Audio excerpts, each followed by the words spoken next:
13h en temps universel et partout en Côte d'Ivoire. Bonjour et bienvenue sur RTI 1. Voici votre journal. Chantal Camara est la nouvelle présidente du Conseil constitutionnel pour les 6 prochaines années. Elle a officiellement prêté serment hier devant le chef de l'État. Une autre concrétisation des engagements que le chef de l'État a pris d'encourager la promotion de la femme aux responsabilités dans les institutions, les administrations et entreprises publiques. Attendu depuis des dizaines d'années, Abidjan a désormais son parc des expositions. Il a ouvert officiellement ses portes hier en présence du vice-président Thiemoko Melia-Kone. Le site est composé d'une convention center de 5000 places et d'un hall d'exposition pouvant accueillir 6500 visiteurs. Sa réalisation aura coûté 75 milliards. 8 personnes sont mortes hier au Caire en Égypte dans l'effondrement d'un immeuble résidentiel. Plusieurs témoins affirment que l'effondrement a été causé par un résident qui a récemment abattu les murs dans son appartement au premier étage malgré la réticence de ses voisins. Le procureur général a ordonné l'arrestation du propriétaire. Le Parlement ivoirien se réunit en congrès ce mardi 18 juillet sur saisine du président de la République Alassane Ouattara. Cette réunion qui aura lieu tout à l'heure au Sofitel, Abidjan, Hôtel Ivoire, a pour ordre du jour la prise en considération du projet de loi de révision de la Constitution ivoirienne numéro 2016-886 du 8 novembre 2016 tel que modifié par la loi constitutionnelle numéro 2019-348 du 19 mars 2020. Chantal Nanaba Camara est magistrat hors hiérarchie, grade A, échelon unique. Nommée depuis le mois de mai dernier, nouvelle présidente du Conseil constitutionnel, la magistrate a officiellement prêté serment hier devant le président de la République qui l'a exhorté à faire en sorte que son action contribue à renforcer le prestige et l'efficacité de cette institution.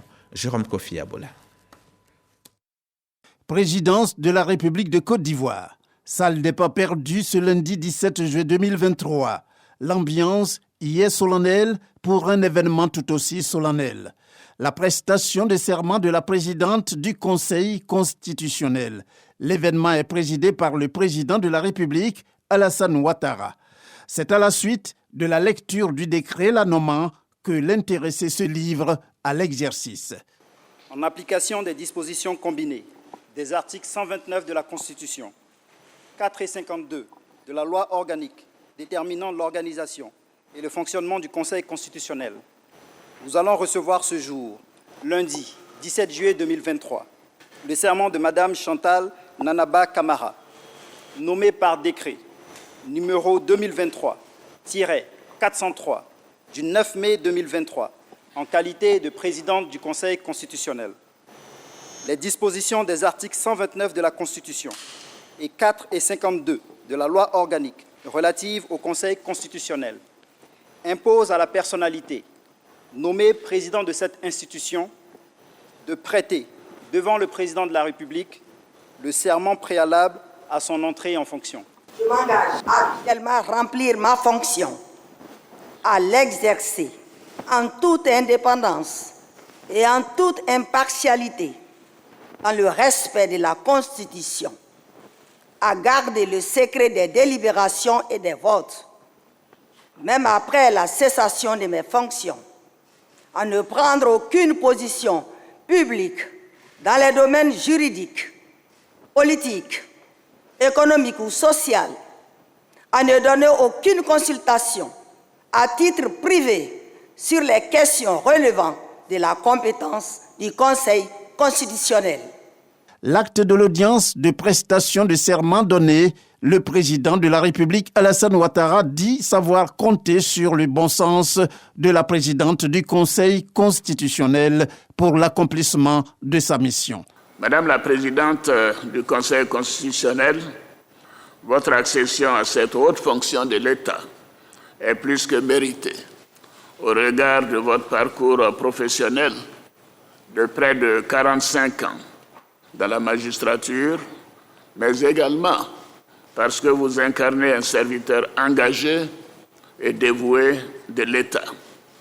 Je n'ai aucun doute que vous saurez assumer avec compétence, intégrité, rigueur et dévouement vos fonctions à la tête du Conseil constitutionnel.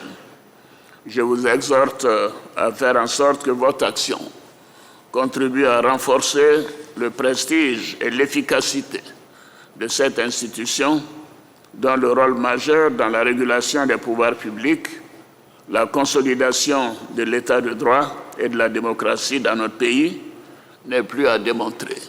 Je voudrais indiquer que le serment que vous venez de prêter vous renvoie certes à l'exercice prochain de vos hautes charges, mais ces termes devront également constituer une source d'inspiration pour vous dans la conduite de votre mission à la satisfaction de tous.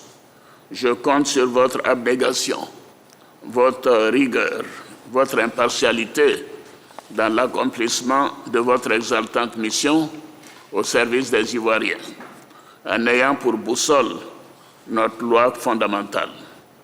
Je vous réitère mes félicitations et vous souhaite plein succès dans vos nouvelles fonctions. Première femme en Côte d'Ivoire nommée présidente du Conseil constitutionnel, Chantal Nanaba Camara succède à Koné Mamadou. C'est donc à juste titre qu'elle reçoit les félicitations de la kyrielle de personnalités présentes avec au plus haut niveau le couple présidentiel. Et à cela s'ajoutent les honneurs militaires qui lui sont dignement rendus.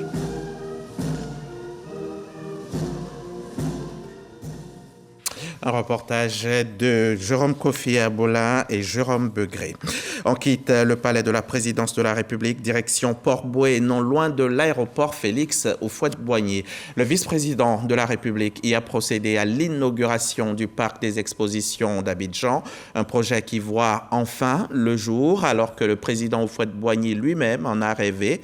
Un site dédié aux foires, aux spectacles, aux concerts et aux expositions. Tiamoko Melia-Koné a salué la vision du chef de l'État de doter la Côte d'Ivoire d'infrastructures modernes afin d'améliorer la compétitivité de l'économie ivoirienne. On part tout de suite au parc des expositions avec Mahama Traoré.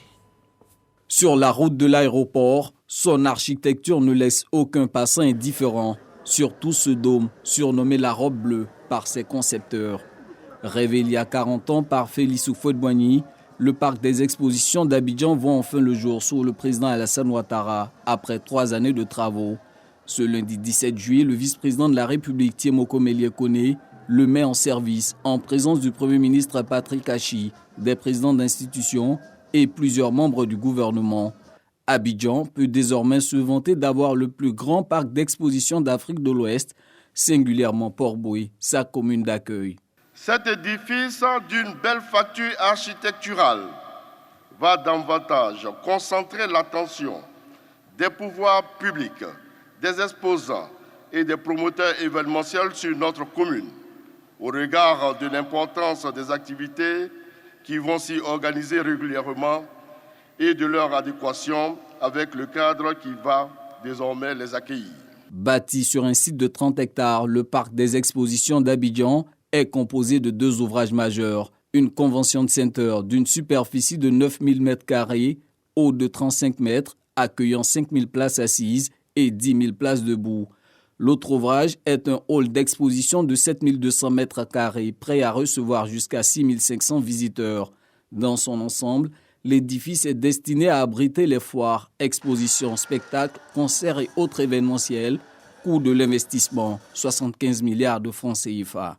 Je voudrais vous rassurer, Excellence, Monsieur le Vice-président de la République, que sous l'autorité de Monsieur le Premier ministre, toutes les dispositions seront prises pour une gestion efficace et efficiente du parc des expositions d'Abidjan par des professionnels de renom, afin que cet actif marchand puisse accueillir quotidiennement, et ce pendant plusieurs décennies, des manifestations d'envergure nationale et internationale.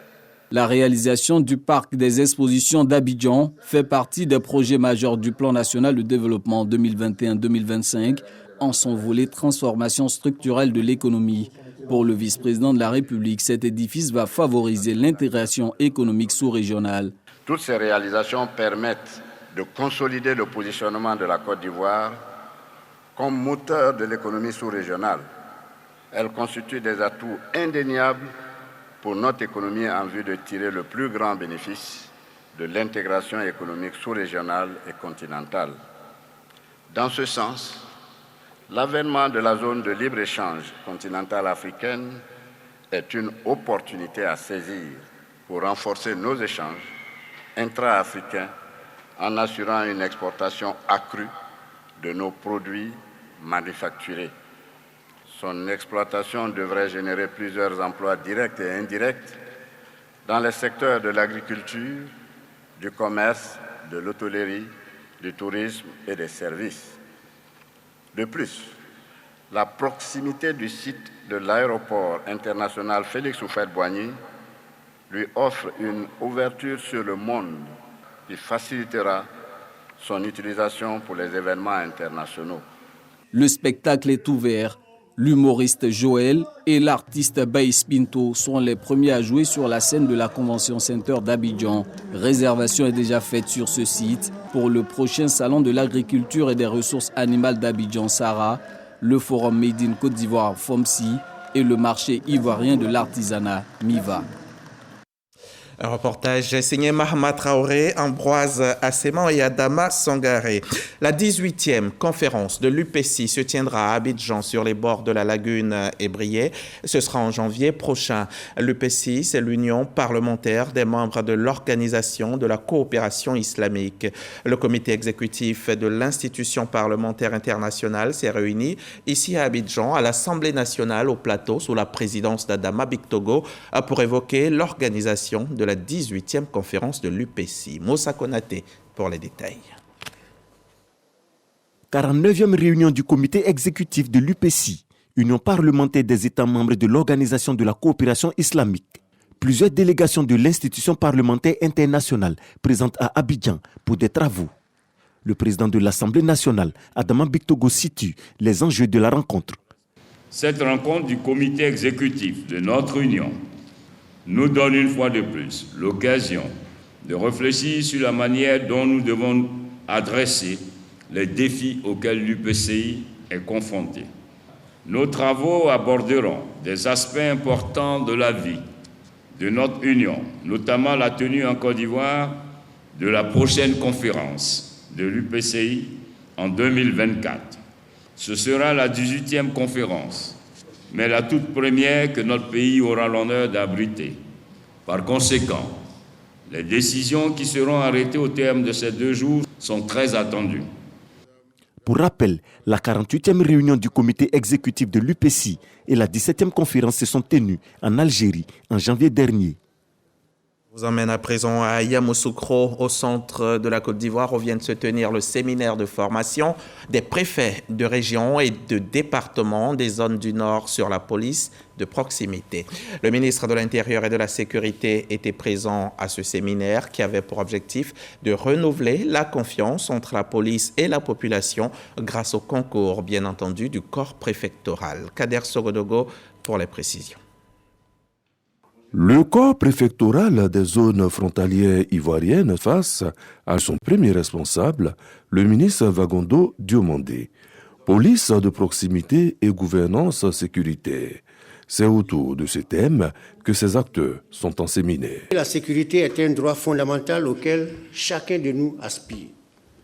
Dans un monde en constante évolution, les problèmes sécuritaires se multiplient, se transforment et ne connaissent plus de frontières. À cela s'ajoutent les migrations irrégulières des personnes qui fuient la pauvreté, qui fuient les injustices, bien évidemment qui fuient les conflits et les violences.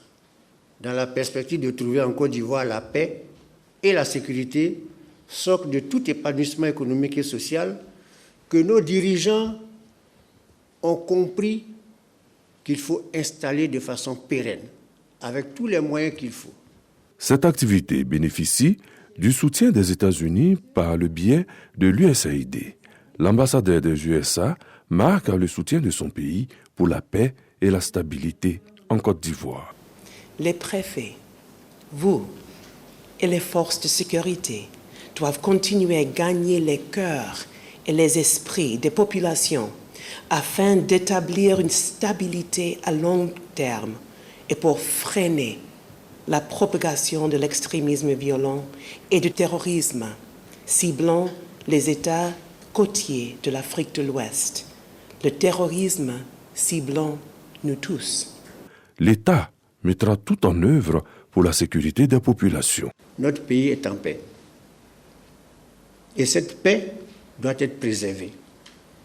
Et pour préserver cette paix, notre engagement personnel et collectif est essentiel. C'est pourquoi je salue cette synergie du corps préfectoral et tous les acteurs potentiels de la sécurité. Parce que je voudrais vous dire que nous sommes tous amenés à affronter avec détermination et intelligence tout ce qui peut mettre à mal cette paix et cette sécurité nationale. 3 jours, c'est le temps que va durer ce séminaire. Ces grandes articulations seront animées par des experts du domaine sécuritaire. L'Université de San Pedro vient de signer une convention de partenariat avec la Fédération des inventeurs et innovateurs de Côte d'Ivoire. Une convention grâce à laquelle de nouveaux chercheurs et inventeurs vont émerger de cette université. Notre correspondant Sam Conan était présent à la signature. Son témoignage.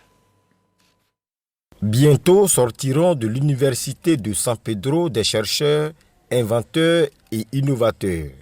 C'est l'objectif de la convention que viennent de signer le président de cette institution et le président de la Fédération des inventeurs et innovateurs de Côte d'Ivoire. Le contenu de la convention, c'est d'avoir une mutualisation des forces, des compétences, des ressources pour permettre donc la valorisation en réalité des recherches académiques vers une industrialisation. Donc l'université est le creuset de ce qui peut sortir de très potable. En étant inventeur qui se promène et qui a une idée claire, il faut que ce produit soit bien mûri et nous allons le faire grâce à ce partenariat. Il va de soi que non seulement au-delà de l'aspect académique, il faut qu'on puisse développer l'aspect recherche. Et je crois qu'en le faisant aujourd'hui avec la Fédération des inventeurs de Côte d'Ivoire, nous sommes en train de franchir un pas qui nous permettrait, nous, USP, de nous positionner comme cadre d'échange, cadre de recherche. Je pense que c'est une opportunité que nous saisissons.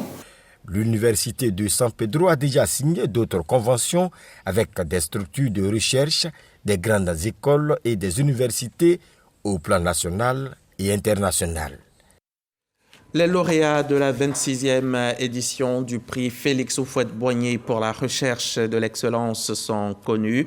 La cérémonie de récompense est initiée par le Conseil ivoirien de la jeunesse et cette année, 500 élèves étaient en lice. La lauréate du prix Koji Sofumo a été également récompensée. Le compte-rendu de Davis Oyo. Avec une moyenne de 19,60, Kassim est le lauréat du prix Félix Houphouët-Boigny pour la recherche de l'excellence en milieu scolaire, édition 2023. Il reçoit des kits scolaires plus la somme de 100 000 francs CFA. Côté papa, je suis le seul à fréquenter. Côté maman aussi, c'est pareil. Le prix va amener mes parents à mettre les autres à l'école aussi. À côté de ce super prix, le prix Kodis Ofumo du savoir, exclusivement dédié à la gente féminine, est remporté par Jocelyne, élève en classe de première D avec une moyenne de 19 sur 20. Pour avoir ce prix, j'ai travaillé, j'ai étudié avec ma grande soeur et ma famille m'a encouragé, mes amis aussi. Prix d'or, prix d'argent ou encore prix de bronze sont également des distinctions remises aux 3 premiers des classes de la 6e à la terminale. À force de travailler, on devient excellent. L'excellence n'est pas un acte, c'est juste un comportement. C'est ce que nous avons donné comme message aux enfants. Organisée par le Conseil ivoirien de la jeunesse, cette cérémonie de distinction vient célébrer l'excellence et contribuer à dénicher l'élite de demain. Nous avons demandé au directeur et proviseur de nous donner la liste des meilleurs élèves et il y a au moins 14 de moyenne. Mais cela n'est pas fiché sur les 14 de moyenne. Nous procédons à une présélection. Et c'est à l'issue de la présélection que la sélection se fait. Sur les 500 élèves en lice pour cette année, 115 sont récompensés. Le prix Félix Houphouët-Boigny pour la recherche de l'excellence en milieu scolaire est à sa 26e édition. Il est jumelé depuis quelques années au prix Kodis Ofumo, uniquement dédié à la promotion de l'excellence chez la jeune fille. Les acteurs du projet pour l'initiative francophone pour la formation à distance des maîtres ont présenté les résultats de la phase 2 du projet expérimental. Une formation pour la mise en œuvre du projet d'appui à l'amélioration de l'enseignement des apprentissages premiers et de la direction des établissements scolaires de Côte d'Ivoire. C'est à l'initiative de l'Organisation internationale de la francophonie et de l'Agence universitaire de la francophonie. Jean-Marc Djadji nous explique tout ça. 6 livrets de formation, 596 instituteurs adjoints formés dans 2 directions régionales et 94% de taux de réussite à l'évaluation théorique et pratique. Ce sont parmi tant d'autres les résultats de la deuxième phase expérimentale de l'initiative francophone pour la formation à distance des maîtres pour la mise en œuvre du projet d'appui à l'amélioration de l'enseignement des apprentissages premiers et de la direction des établissements scolaires de Côte d'Ivoire, IFADEM, PAPDES. Ce projet est initié par l'Organisation internationale de la francophonie, OIF, et l'Agence universitaire de la francophonie, AUF. Pendant 5 ans, nous avons travaillé. Nous avons obtenu des résultats qui ont été évalués. Il s'agit de faire un retour vers ceux qui ont participé à l'obtention de ce résultat. Le deuxième enjeu, c'est la pérennisation. Expliquer aux uns et aux autres quel sera leur rôle dans la pérennisation du projet. IFADEM est déployée depuis 2013 dans 11 pays dont la Côte d'Ivoire. Elle est copilotée avec le ministère en charge de l'Éducation. Nous sommes satisfaits. C'était un grand défi. Les autres pays étaient à 2000, 4000 personnes à former et nous avions 26 000 personnes. Le projet IFADEM-PAPDES compte renforcer les capacités de plus de 20 000 instituteurs et directeurs d'établissements de l'enseignement secondaire. Dans la région du Bonkani, on célèbre aussi l'excellence. Au collège moderne d'Ondefidwo, les 20 meilleurs élèves du primaire et du secondaire de la localité ont été récompensés lors de la journée du mérite et de l'excellence. Le reportage d'Angela Diallo dans un commentaire de Godefroy Okambawa. À Ondefidwo, localité située dans la région du Boukani, une journée d'excellence pour récompenser les meilleurs élèves pour le travail abattu durant cette année scolaire. Ils sont au nombre de 20 et bénéficient de kits scolaires comprenant des livres, des cahiers et des diplômes d'honneur. Parrain de cette cérémonie, Michel Noufé, cadre de la localité, a interpellé les parents à s'impliquer dans l'éducation de leurs enfants. Des élèves ont été primés pour démontrer à nos parents, à nos enseignants, que dans le Boukani aussi, il y a de bonnes graines. Nous voulons que l'excellence impacte désormais le comportement de nos populations. Après les élèves, l'administration du collège a reçu un ordinateur, une imprimante et des fournitures de bureau. Jeunesse engagée pour la paix, la cohésion sociale et la solidarité dans le nord de la Côte d'Ivoire. C'est une caravane initiée dans plusieurs villes frontalières de Côte d'Ivoire par le ministère de la Promotion de la Jeunesse, de l'Insertion professionnelle et du Service civique. Les populations ont été invitées à la culture de la paix et de la cohésion sociale. On retrouve Kader Sogodogo. Mbengue, région du Poro, place à Alassane Ouattara. De nombreux jeunes participent à différentes activités. Jeux de dames, pétanque, football. Des graffitis sont réalisés sur des murs à des endroits stratégiques de la localité. La caravane jeunesse engagée pour la paix, la cohésion sociale et la solidarité y a déposé ses valises. La direction de la protection de la jeunesse, du ministère de la Promotion de la Jeunesse, de l'Insertion professionnelle et du Service civique face à la percée de l'extrémisme violent et l'expansion des activités terroristes dans les pays voisins veut inculquer des valeurs nobles à la jeunesse qui vit dans les villes frontalières. L'idée est soutenue par le PNUD. Cette année 2023 étant dédiée à la jeunesse, consacrée par le président de la République, tous les moyens sont bons pour le ministère en charge de la jeunesse de multiplier les initiatives pour permettre aux jeunes de devenir véritablement des acteurs de développement dans leurs communautés respectives. Si ces jeunes-là sont engagés, ils pourront faire barrage, ils ne pourront pas être utilisés à des fins contraires à l'État de Côte d'Ivoire. Des jeunes qui adhèrent à la vision. En entendant le mot cohésion sociale, nous sommes déjà très épatés. Ici à Bengue, nous vivons en paix, nous vivons en harmonie. Vu que déjà le sport est un facteur de développement, de cohésion sociale, Nous sommes très heureux d'y participer. Débutée à Teini dans le Bunkani, la caravane avant Bengue a visité Wangolodougou dans le Tchologo. Elle s'est ensuite rendue à Kanakono dans la Bagoué avant de s'achever à Ménian dans le Folon. Acielou Félix Tanon, le nouvel ambassadeur de Côte d'Ivoire au Ghana, vient de prendre fonction officiellement. Il a été reçu cette semaine en compagnie d'autres ambassadeurs accrédités dans le pays par le président Nana Akufo-Addo, à qui il a présenté ses lettres de créance. De retour d'Accra, le reportage de Laure Goretti et Alexis Ouedraogo. Acielou Félix Tanon, nouvel ambassadeur de Côte d'Ivoire au Ghana, reçu ce lundi 10 juillet au palais présidentiel ghanéen, le Jubilee House. Il vient présenter les copies figurées de ses lettres de créance à Nana Addo Akufo-Addo, président de la République.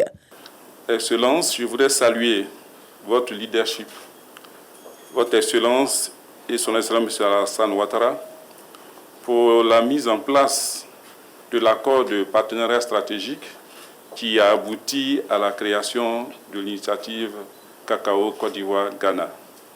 Beaucoup a été fait, mais il y a de nouveaux défis qu'il faut ensemble vaincre. C'est pour cela que je m'engage à raffermir et à diversifier nos relations de coopération économique, commerciale, au niveau de l'agriculture et tous autres.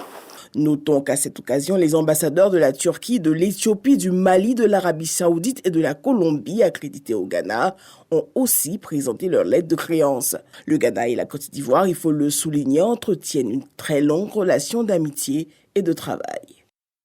Je vous le disais au sommaire, 8 personnes sont mortes lundi au Caire en Égypte dans l'effondrement d'un immeuble résidentiel dans le quartier de Hadayek Al-Kouba, selon un communiqué du bureau du procureur général de la Sûreté de l'État. Plusieurs témoins affirment que l'effondrement a été causé par un résident qui a récemment abattu des murs dans son appartement au premier étage. Malgré la réticence de ses voisins, le procureur général a ordonné l'arrestation du propriétaire, de l'entrepreneur chargé des travaux et de l'un de ses employés.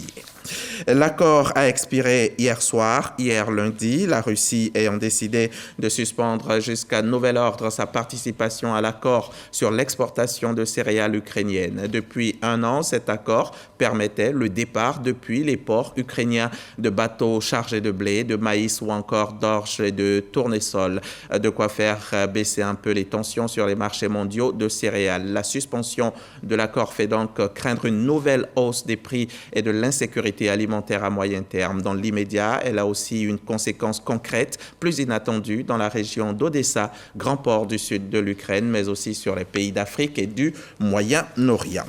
On revient ici à Abidjan, où je vous le disais à l'entame de cette édition, le Congrès se réunit tout à l'heure au palais des congrès de l'Hôtel Ivoire Sofitel. Nous allons y retrouver Alexis Ouedraogo et Herman Guivet qui nous y attendent. Bonjour, madame et monsieur. Bonjour Hamza. Bonjour Hamza. Alors Hamza, nous sommes ici dans la mythique salle de l'auditorium de l'Hôtel Sofitel Ivoire et c'est ici que va se tenir cette grande réunion du Parlement, le Parlement qui, rappelons-le, réunit en congrès ce mardi sur instruction du chef de l'État, Alassane Ouattara. Et oui, à l'ordre du jour de ce congrès, la révision de la Constitution. Effectivement, la révision de la loi numéro 2016-886 du 8 novembre 2016 portant modification de la loi 2020-348 du 19 mars 2020, Alexis. Il s'agira pour le Parlement, la Chambre basse, l'Assemblée nationale et la Chambre haute, le Sénat, d'adopter la révision de la Constitution en plusieurs points. Différentes modifications liées essentiellement au fonctionnement des pouvoirs législatifs et exécutifs. Point clé de cette rencontre, l'élaboration de 2 sessions ordinaires au Parlement des périodes de janvier à juin et d'octobre à décembre, histoire de faire coïncider les périodes de travail gouvernemental de celles parlementaires. Cette rencontre permettra, outre mesure, d'améliorer l'élaboration des textes législatifs et exécutifs dans la conduite justement des affaires de l'État. Et justement, à cela, il faut ajouter que cette modification, si elle est adoptée, elle permettra de renforcer l'action gouvernementale sur le terrain. Rappelons-nous que le 25 avril dernier, le chef de l'État convoquait le Parlement au Congrès. À cette occasion, il réaffirmait sa volonté de travailler à la mise en place d'institutions solides, d'institutions donc fortes en Côte d'Ivoire. Juste avant de terminer, nous sommes ici en train d'assister à l'arrivée des premiers sénateurs et premiers députés qui prendront justement part à cette grande rencontre du Parlement. Hamza Diaby, notons que cette décision, si elle est adoptée, passera devant la Commission des affaires générales et institutionnelles de l'Assemblée nationale de Côte d'Ivoire. Merci Armand Guivet, merci à vous aussi Alexis Ouedraogo et on sera très heureux de vous retrouver tout à l'heure. C'est la fin de ce 13h. Merci d'avoir été avec nous et merci de votre confiance. À demain, toujours sur la chaîne KRC.